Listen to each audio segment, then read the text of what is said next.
it's probably dependent on the individual, but is there a way to increase desire and maybe decrease discomfort? And I don't even know if that's Sure. something you want to do, but You do. I think to a certain degree. I think you want to get rid of the discomfort, certain discomforts, and you want to increase other stuff. So here's a couple good ones. One is to make sure that that person sort of, they feel like they belong, right? So you got to think, when someone steps onto the mat, many people are incredibly vulnerable. They feel uncomfortable. They feel stupid. They have a ton of different emotions that are going on, that, are kind of irrational. But again, anytime we get into a space where we feel inadequate towards doing something, we're just a little bit more vulnerable than we normally would be, right? And we just feel kind of dumb sometimes. We do stupid stuff and we question everything we're doing. So when people come in, I try to make sure that, like I remember I was teaching a white belt class just a couple weeks ago, and I was telling them, I was like, listen, guys, when we do tonight's move, we are going to mess this thing up so many times, and it's totally cool. So that's what we're here to do. We're here to make mistakes, because mistakes are how we get better. So just be cool with it, right? Where I had one guy who kept saying sorry to me. I was like, because he was like, sorry. I was like, stop saying sorry. If you say sorry one more time, I'm gonna punch you. You don't have to say sorry. Messing around with them, but also to just making people feel like, look, this is a welcoming environment. You belong. Come on in. This is one of the reasons why I try to remember people's names very early. yeah, it's huge. It's very important.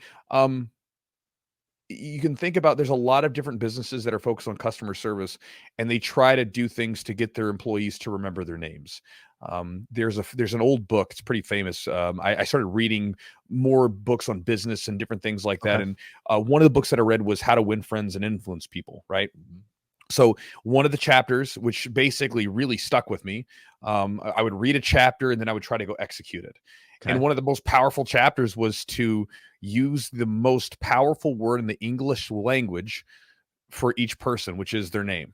That word, more than anything else in the English language, sticks with them, because that is a symbol of them. Words are symbols, and that word, that mouth noise, is a symbolizing noise for that person. So in a room that could be crowded, if I go, Eugene, you will turn, right? And so being able to do that makes people feel like they belong. They're not some random anonymous person that's worth forgetting. They are someone, and that's important. So I like doing that, and I think that helps bond them a little bit, because I know them, they know me, and so they feel like, hey, I belong here. I'm not just I'm not forgetful, or I'm not worth forgetting. I'm not forgettable. The other thing is trying to get some little win for that person, right? So when we do something and we do something right, it's fun. It's almost addicting, because it's like when you play a video game, right? Okay, I'll give you an example. One of the video games that was like had a pretty steep learning curve, right? Back when I was playing them, there was one called Battlefield. Okay, and Battlefield was essentially like, you'd have like a map full of like 40 or 50, 60 people, whatever, on this map.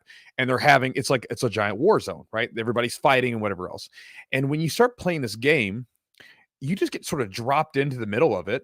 And I remember, like, with one of them, the first time I ever played the game, it drops me in to this, like, to the middle of this fight that's happening in this game.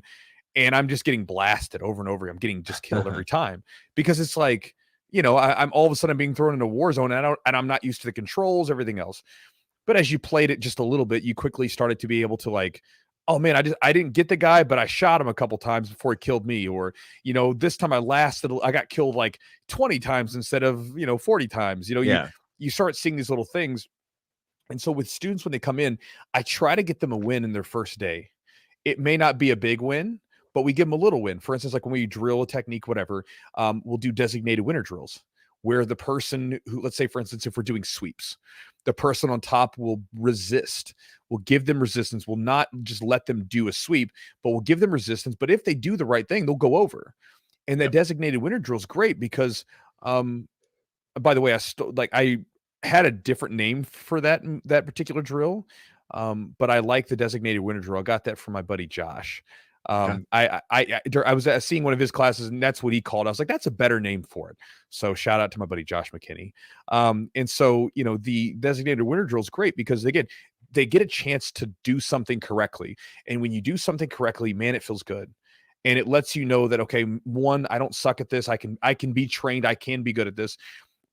but also anytime we do something right, we get that feeling that I was talking about with the horse riding with jiu-jitsu, where you have this release of tension and this release of pressure where it's like, there we go, I did something, and we all know what that feels like. Anytime you hit a technique, like when you nail it, it feels good, right? And the better you hit it, the more smoothly you hit it, it just feels good. In the middle of those rolls, you feel good. And so those are two things. One, try to make that environment welcoming, and one easy way to do that is to remember people's names.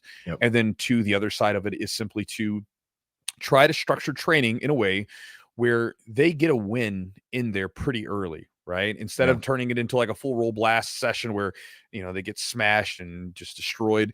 They may still get smashed and destroyed at some point, but for those sessions, also give them a chance to be successful with their techniques and have some chances to actually do something right.